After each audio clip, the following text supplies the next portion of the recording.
Hello, ladies and gentlemen. Welcome back to Hammered Sports Productions. I am here with Khalil Davis, a member of the Connecticut Falcons. He has thankfully agreed to do an interview with me, like some of his other teammates. So, thank you again for doing this interview, Khalil. Um, so, I might as well just dive right into it. I guess my first question is, how long have you been playing semi-pro football? Going on 3 years now. I started at 17. I'm 20 now. So yeah.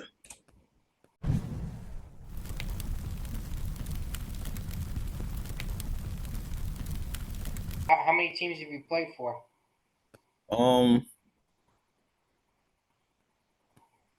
I believe three.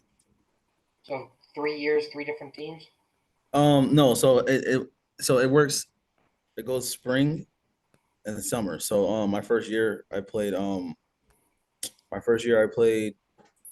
with CT Falcons during the spring, and that summer season I played for the Vipers, and then the next year I played for the CT Falcons again, and then the CT Mustangs, and then now I'm playing for the my third year. Yeah, from now I'm playing with CT Falcons, about to play for CT Mustangs during the summer. This is just a side question. So, Vipers, is that the same Vipers from the NFL? Yes, Okay, I was because I the, do know of them. the Southern Vipers. Yes.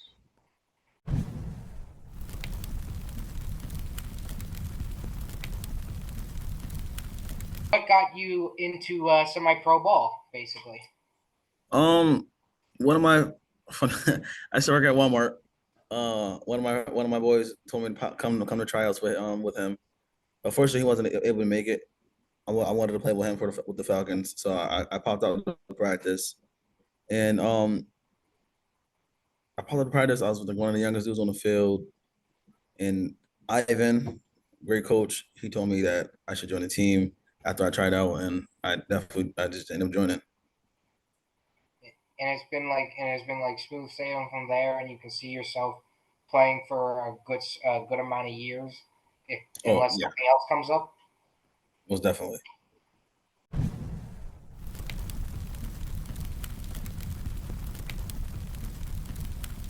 How do the tryouts work? Because this is something that I have yet to go into with people. Is that like do Um, they post the tryouts either on like their Facebook or something, or do they put flyers out there, or just through word they of they mouth? definitely advertise it. They post it on social media. They also have their players reach out to other people like come try out such and such. Um, Basically, I was reached out to one of the players. He told me to come to tryouts. I tried out as originally I tried out as a D lineman. I was playing D line and I switched to O line. And now I just play both. So you, I forgot to actually ask you that question, like position wise. So you play both O line, D line. So you like a tweener, Yeah. and that's strictly all you didn't want to play anything else. I mean, if I have to, I will. Other than that, O line, D line. Well, you gotta be good in those trenches. I can tell you that much. Right. And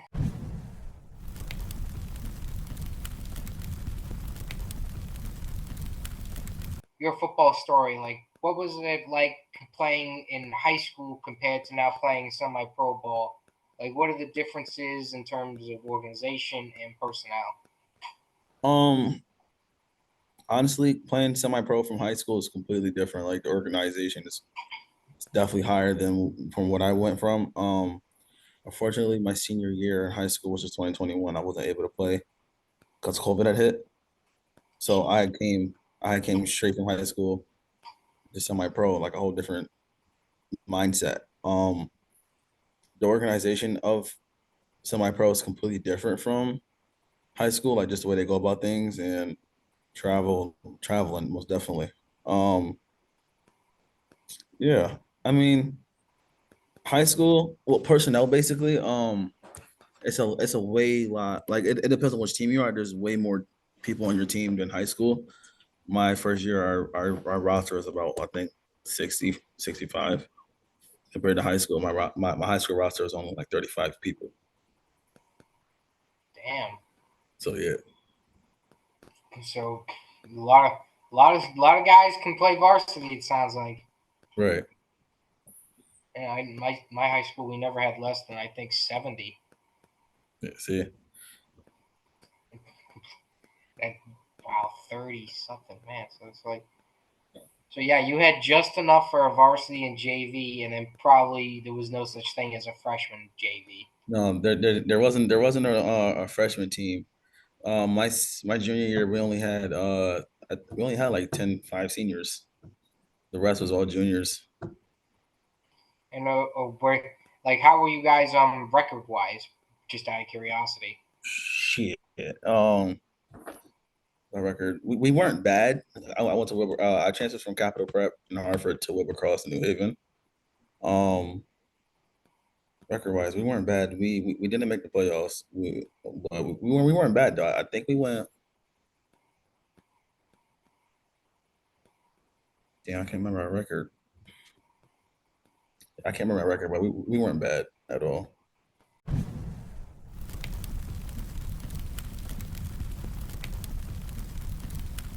Has anyone besides I know you mentioned your other friend?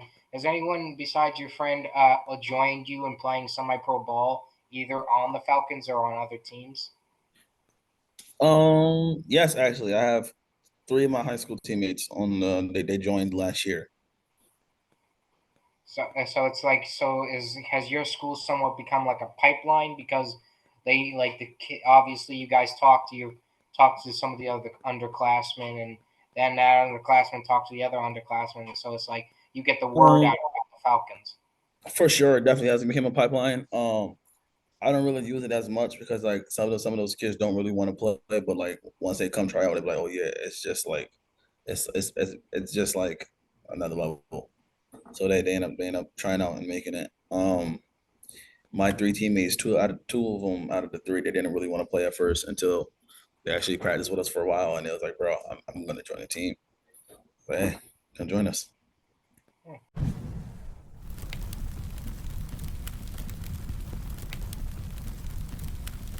I forget whether or not I brought this up with Blackwood. How does equipment work? Is it like they'll at least provide you guys with helmets, but shoulder pads you got to go out there and get that yourselves? So we mostly get I believe most teams get their own equipment. Um, I had mine from high school still, so I use mine. I'm still the same damn size. Um, other than that, some guys actually buy most of their stuff offline. To be honest, And do they? And obviously, the team provides logos and stuff like that to put on the helmets. Obviously, yeah, we definitely do it. It's all part of the team dues.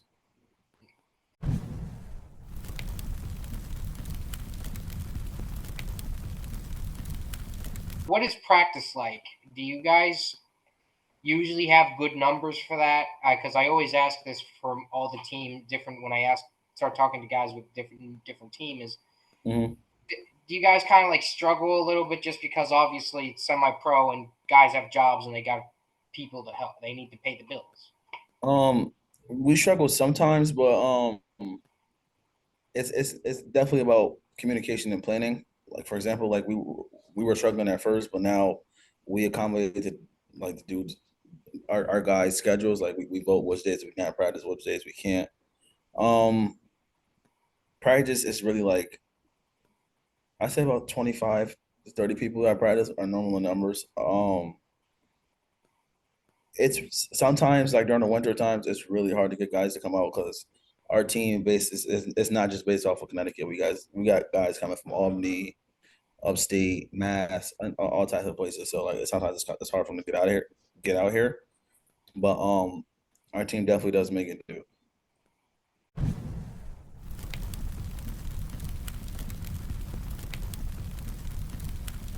Do you usually always get to see the same coaches there? Because in some of my other experiences is like there are certain like you'll see certain amount of coaches at the beginning of the season, then towards the end it's like half of them either disappear or it's like there's someone different.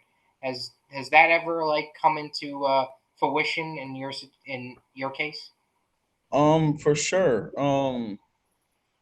Start of a new season, a new team, another team started up. I say about two or three of my coaching staff has switched teams, and we have a whole new coaching staff now.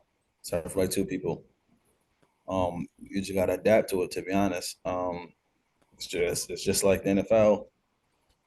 Coaches want to go get a ring. Yeah, you're in a ring indeed. We saw that with Jim Harbaugh. Right. Already bolted to San Diego, but at least he went there and won before he left. Right.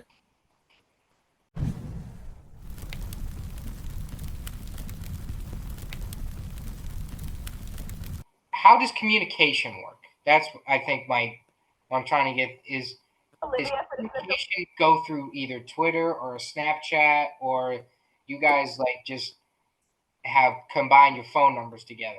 Like, how does As in communication operate? as in players and coaches. Yes. Um, some because some teams have like their own platform, like Huddle or some other stuff. But I'm pretty sure majority of the teams use like Facebook Messenger or iMessages as a group chat to communicate. Like there's a whole line. I mean, there's offensive group chats, there's defensive group chats, there's captains group chats, there's skills group chats. There's a whole bunch of group chats. And does has that ever really been a problem that there's so many, or has that, or it's like, okay, you have all these other ones, just make sure you get certain messages out there to all of them, and Um, move forward. there hasn't really been a problem with me. For the CT Falcons, for example, we have like our own private Facebook forum page. So like if you missed a message inside the messenger, inside the messenger group chat, it'll be just like a post on Facebook, so you can see it and you get a notification. And we also remind them in the group chat as well. So All right. I've one of my other the teams I've worked with does that same thing with the forum. yeah, I found that to me is not really too hard to do it. Like, because as you it's, said, if you miss something, you just scroll back. right. It definitely is, and then and it definitely helps with our team management as well. Like they post in all caps at everybody. Everybody's gonna get the notification. Have you ever seen Discord used for a group chat? Just out of curiosity. Not, I don't think no, actually. See, it just seems like that would be kind of perfect for something like this, but maybe people just don't want to use it. Hey, I mean, people have their preferences. Right.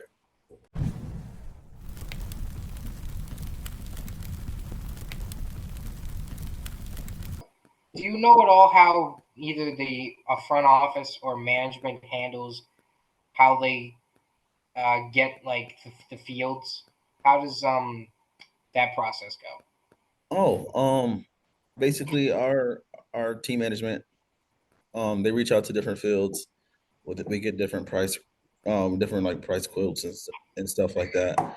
And we just our team dues goes towards our fields. So for example, we have for the Falcons we have the Nike side and what's even. We we pay them to use their field. And what do you know how what the prices look like? I think it changes. I don't know exactly what the prices are, but I know they went up probably. But it definitely does vary from different situations. Yeah, everything's gone up Yeah. metaphorically and literally.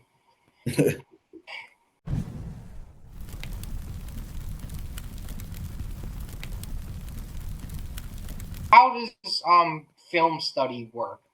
Have Do you guys at least get to at least film any of your games, and then do you use that to study at all? Yeah, most definitely. Literally, most players will look at the film right after the game and see what they did wrong, or certain days we just like in the group chat we post what days are we available to do film. We pick a day, we all hop on Zoom and we go over film. We break down our film as well, and the other teams that we're gonna place film. Um, Field time usually lasts around like an hour and a half, probably. Do you guys get to use Huddle, or do you use some other form of media? for breaking The down film. film study. We mostly use like Zoom. We use Huddle a couple times, but like we also like most majority of our games and our opponents are on YouTube. Like we all get posted to YouTube, so like we literally just break it down from there. Do you guys post anything on YouTube? Just on because through my through what I've seen, I haven't been able to find anything. Yeah, we have CT Falcons. Eric I can't pronounce his last name. Eric has a channel. He literally does the majority of the semi-pro games up here. Um, our past 2 seasons are all up there.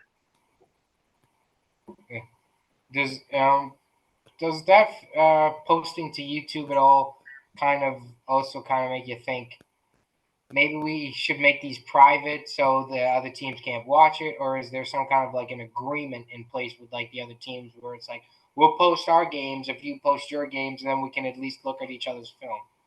Honestly, it doesn't really matter to me. It all depends on how do you prepare yourself.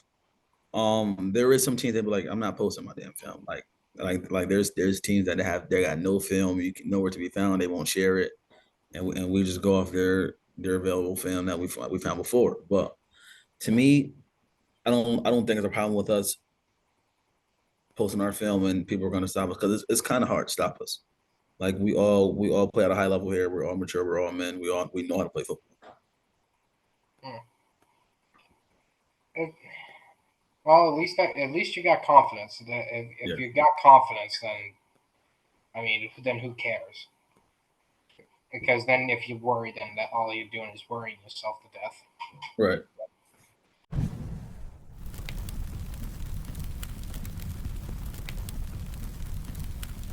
Well, do you want to go into competition? I'm happy to go in to it.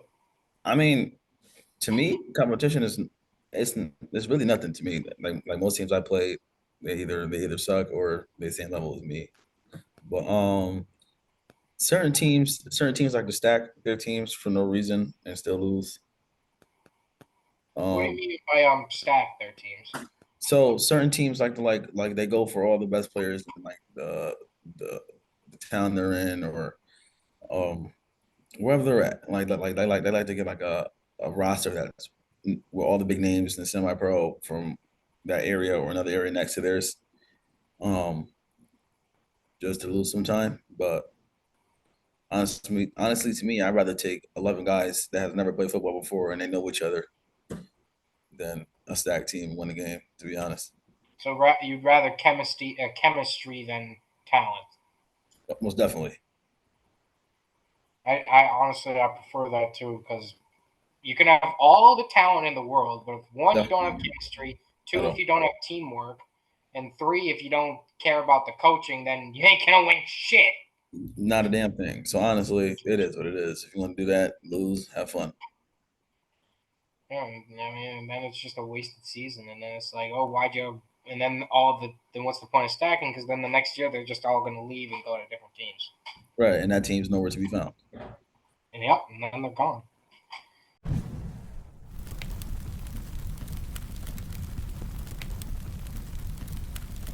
I asked this to all the players.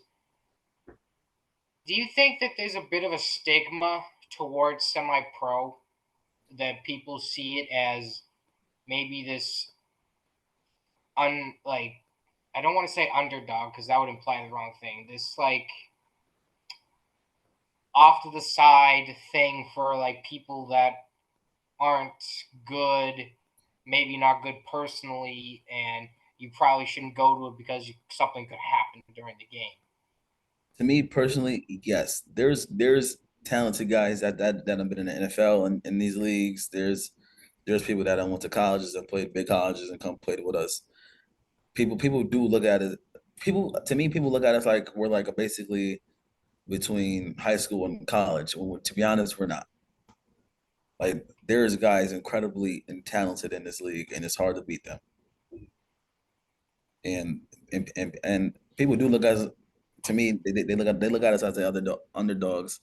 But I mean, it all depends on when you're at. Like in CT, semi-pro is not really up there, but like in different states and towns, it really is up there. and that's something that the Falcons are at, where it's like, okay, they have they're starting to get bigger.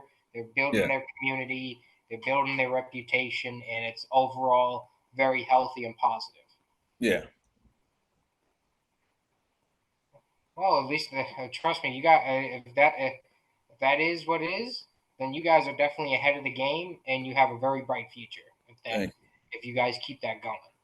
thank you. Well, that's all I've got for today. Any last words on anybody who wants to join either the Falcons or semi-pro in general? I mean, if you guys want to come join the Falcons, it's going to be a tough time getting through us to get on the team. Um, I don't play by my spot. Um, just man up. It is what it is. Toughen up. We're All right. champions. We're doing a rerun. All right. I hope you ladies and gentlemen enjoyed. See you next time.